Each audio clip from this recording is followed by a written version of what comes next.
Hello दोस्तों, राधे राधे। आज हम सुनाएंगे एक बहुत ही अच्छी कहानी। एक समय की बात है। हरिपुर राज्य में एक राजा राज करता था, जिसका नाम जयदेव था और उसकी रानी का नाम पुष्पा था। वैसे तो वह पूरा राज्य बहुत ही खुशनुमा था। किसी को भी पूरे राज्य में कोई भी दुख नहीं था। जो दुख था वह राजा को ही था, क्योंकि उसकी कोई संतान नहीं थी। संतान पाने के लिए राजा ने बहुत से मंदिरों में माथा टेका, यज्ञ कराए, दान दिए, लेकिन राजा के कोई संतान नहीं हुई, जिससे राजा और रानी बहुत ही दुखी रहने लगे। एक दिन राजा अपने महल में दुखी बैठा था।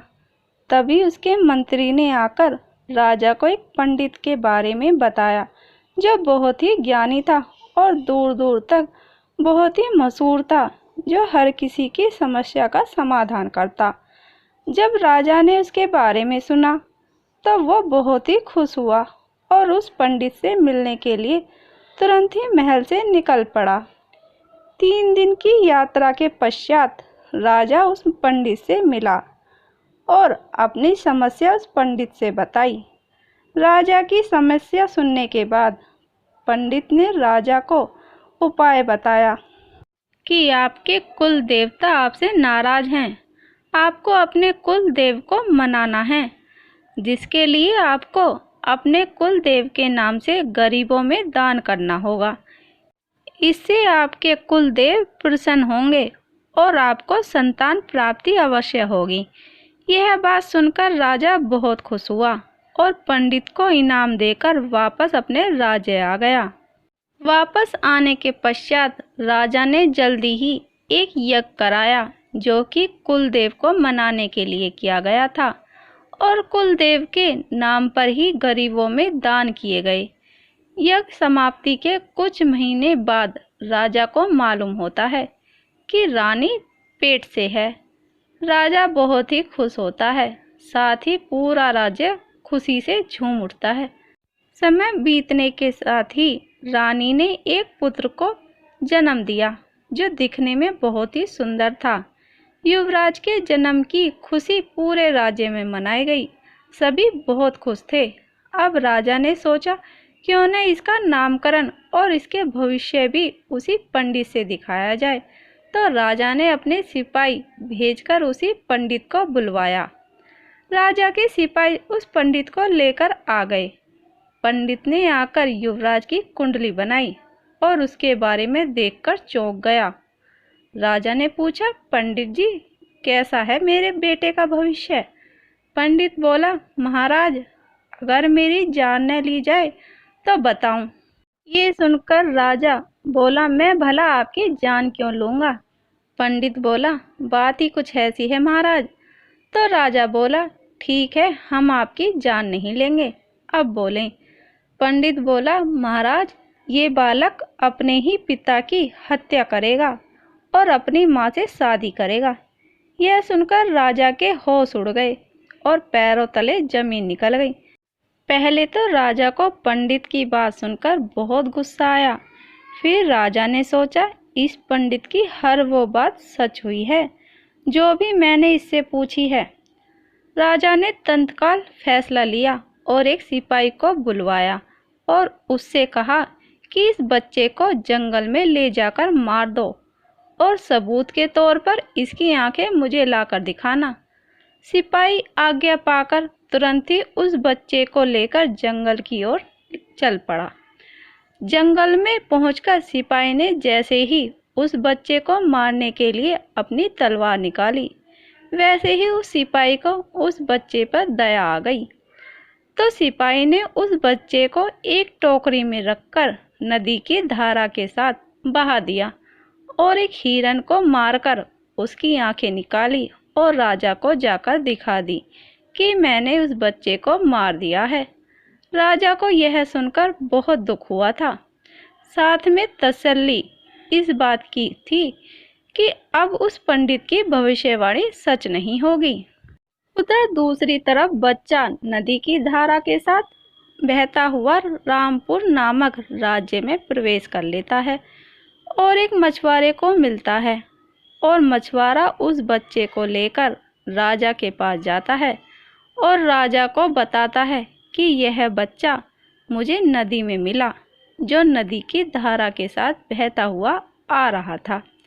राजा ने उस बच्चे को देखा जो कि बहुत ही प्यारा और सुंदर था। राजा ने उस बच्चे को गोद लेने का फैसला किया क्योंकि इस राजा के भी कोई भी संतान नहीं थी। अब राजा उस बच्चे को लेकर अपनी रानी के पास गया। रानी भी बच्चे को पाकर बहुत खुश हुई और उन्होंने उस बच्चे का नाम अशोक रखा। अशोक की परवरिश अब राजा की देखरेख में होने लगी। धीरे धीरे अशोक बड़ा होने लगा तो राजा ने अशोक को अस्त्र शस्त्र की शिक्षा देना भी आरंभ कर दिया।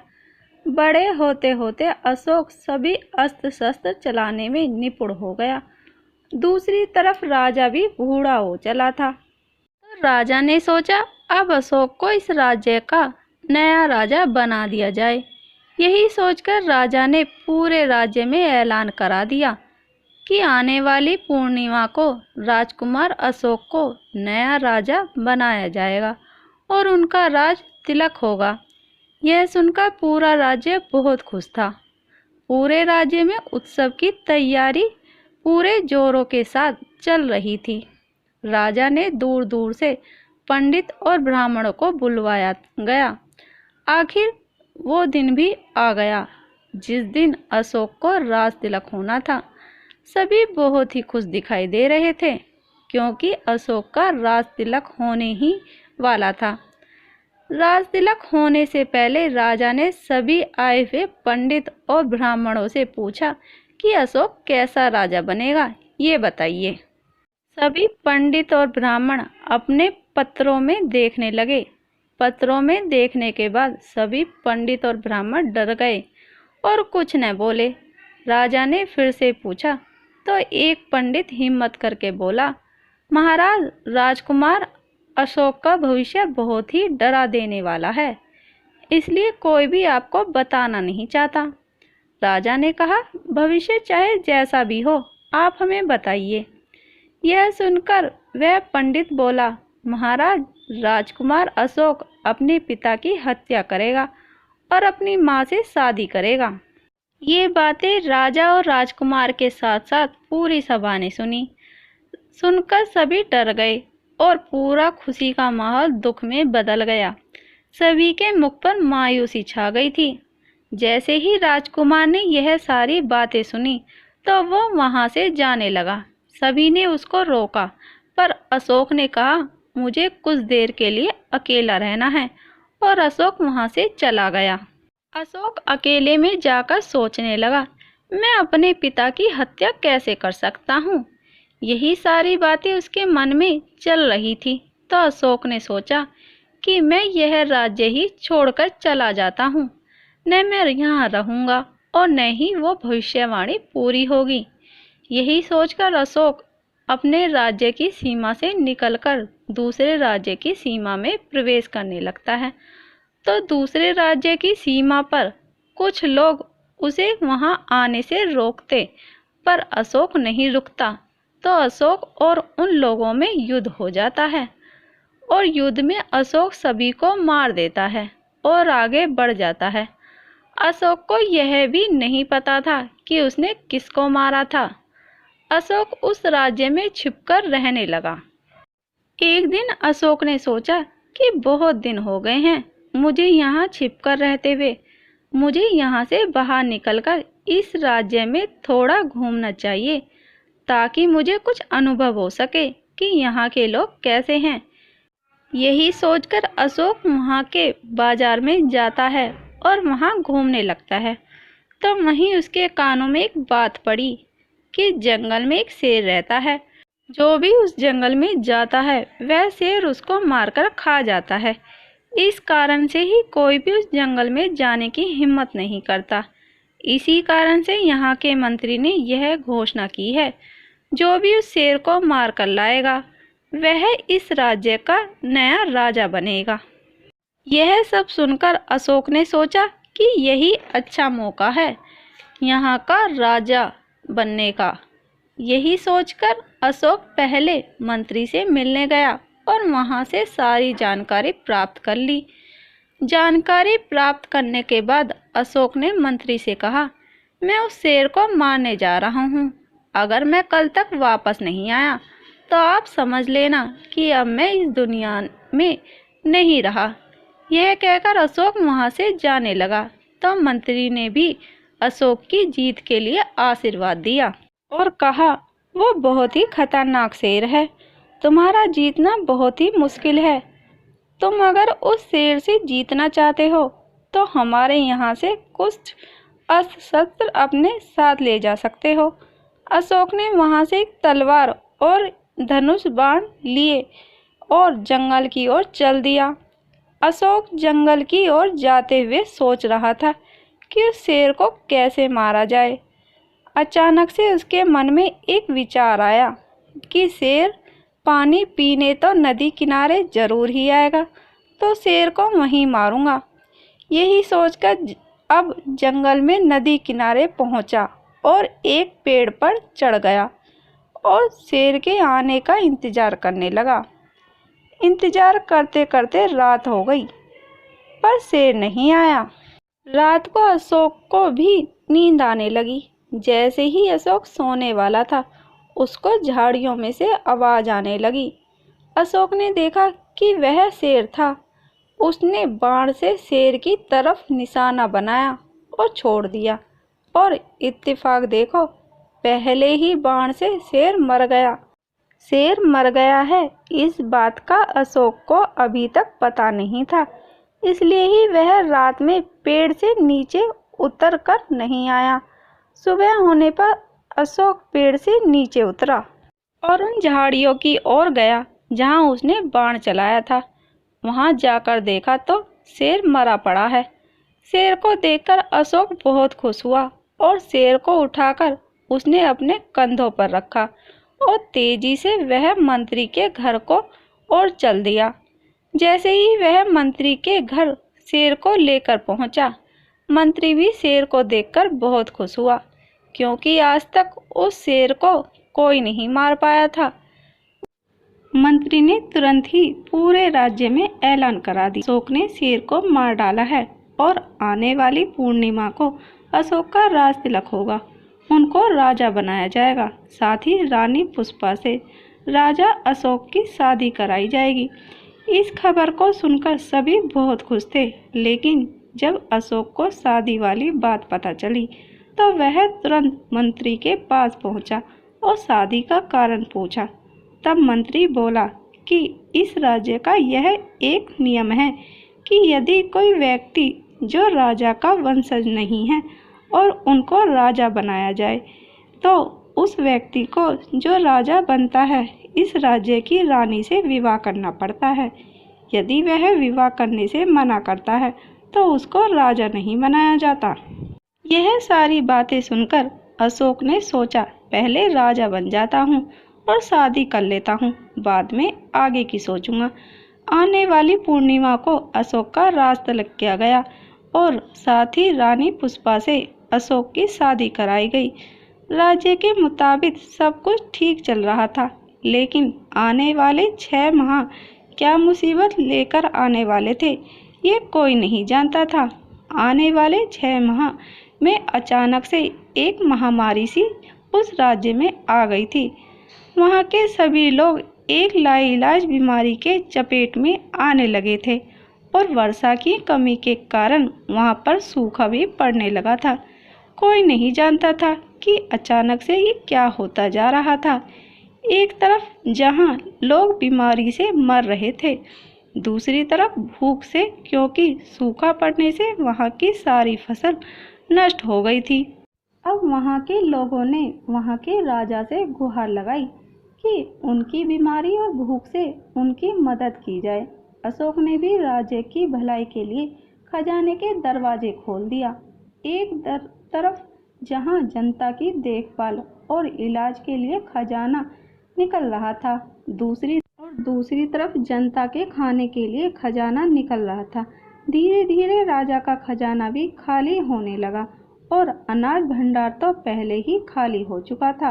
अब अशोक ने भी खजाने पर खर्च पर रोक लगा दी। रोक लगने पर फिर से वही हालत हो गई जो पहले थी। अब तो अशोक को भी बहुत ही ज्यादा चिंता सताने लगी कि अगर ऐसा ही चलता रहा तो इस राज्य का आखिर क्या होगा। अशोक ने दूसरे राज्य से मदद की गुहार लगाई और अपने मंत्री को दूसरे राज्य में भेजा। मंत्री जैसे ही दूसरे राज्य से वापस आया और राजा से मिला तो उसने बताया कि महाराज, केवल इसी राज्य में ये महामारी संकट का रूप लेकर छाई हुई है। सिर्फ और सिर्फ केवल इसी राज्य में ये बीमारी और सूखा पड़ रहा है। बाकी किसी दूसरे राज्य में ऐसी कोई घटना नहीं हुई है। ये सारी बातें सुनकर वहाँ के सभी लोग डर गए और सोचने लगे कि कुछ तो ऐसा हुआ है इस राज्य में जो नहीं होना चाहिए था। दूसरी तरफ अशोक भी ये ही सोच रहा था कि जब से मैं इस राज्य का राजा बना हूँ तब से ही ये सारी मुसीबतें इस राज्य में आई हैं। अशोक ने कुछ देर सोचा और सिपाही को बुलाया और उससे कहा कि एक पंडित या साधु संत को बुलाकर लाओ जो ये बता सके कि इस राज्य पर ये मुसीबत क्यों आ रही हैं। ये सब बातें सुनकर सिपाही जल्दी से गया और एक पंडित को लेकर लौटा। अशोक ने जल्दी ही उस पंडित से बोला कि पंडित जी, आप तो जानते हैं कि इस राज्य पर कैसा संकट आया है। एक तरफ सूखा और दूसरी तरफ ये बीमारी, दोनों में से कोई भी रुकने का नाम नहीं ले रही, जबकि पड़ोस के सभी राज्यों में ऐसी कोई घटना नहीं हुई। ये सारी घटना केवल इसी राज्य में ही क्यों हो रही हैं? पत्रों में देखकर जल्दी बताओ। पंडित ने जल्दी ही अपने पत्रों में देखा और देखकर डर गया। डरते हुए पंडित जी ने राजा अशोक से कहा कि महाराज, मैं आपको बता दूंगा कि इस राज्य में यह संकट क्यों आई है, लेकिन आप मेरी जान नहीं लोगे तो मैं बताऊंगा। अशोक ने वादा किया, मैं आपकी जान नहीं लूंगा। तब पंडित बोला, महाराज, ये सब जो भी मुसीबत इस राज्य में आई हैं वे सब आपके कारण इस राज्य पर आए हैं। ये सारी बातें सुनकर सभी चौंक गए और राजा को भी बहुत गुस्सा आया और मन किया अभी इस पंडित को मार दे, पर जान न लेने का वादा किया था इसलिए नहीं मारा और बोला, मेरी वजह से? लेकिन क्यों? तब पंडित ने बताया, क्योंकि आपने ही इस राज्य के राजा को मारा है। अशोक ने कहा, मैंने तो इस राज्य के राजा को नहीं मारा। मैं जब इस राज्य में आया था उससे पहले ही राजा को किसी ने मार दिया था। ये सारी बातें सुनकर पंडित बोला, नहीं महाराज, आपने ही मारा है। कैसे मारा वो मैं बताता हूँ। जब आपने इस राज्य की सीमा में पैर रखा था तब आपका वहाँ पर एक छोटा सा युद्ध हुआ था और उस युद्ध में आपने सभी को मार दिया था। तब अशोक ने कहा, हाँ हुआ था। पंडित बोला, जिनसे आपका युद्ध हुआ था उसमें हमारे राजा जी भी थे जो अनजाने में आपके शिकार हो गए थे। ये सारी बातें सुनकर अशोक ने कहा, ठीक है, मैं मानता हूँ कि मैंने ही इस राज्य के पूर्व राजा को मारा है, पर इस महामारी से मेरा क्या वास्ता? वास्ता है महाराज। अशोक की बात को काटते हुए पंडित ने कहा, क्या वास्ता है, मुझे भी बताओ। अशोक बोला, तो सुनिए महाराज। पंडित बोला, आपने शायद एक बात पहले भी सुनी होगी जो आपके बारे में है कि ये बच्चा अपने पिता का कत्ल करेगा और अपनी माँ से शादी करेगा। अशोक, हाँ सुनी है, और इसी कारण से मैं अपना राज्य छोड़कर इस राज्य में आ गया था। पंडित बोला, लेकिन जो होना होता है वह होकर ही रहता है। अशोक, क्या मतलब? पंडित, आपने राज्य सीमा पर जिसका कत्ल किया था दरअसल वही आपके असली पिता थे। अशोक, क्या बक रहे हो पंडित? पंडित, सच बोल रहा हूँ महाराज, वो ही आपके असली पिता थे और आपने जिनसे शादी की है वो आपकी माँ है। आप उनकी ही संतान हो। एक बेटे से अपने ही पिता का कत्ल हुआ और उसी बेटे ने अपनी ही माँ से शादी रचाई। इसी कारण से ये सारी विपत्ति इस राज्य पर आई है।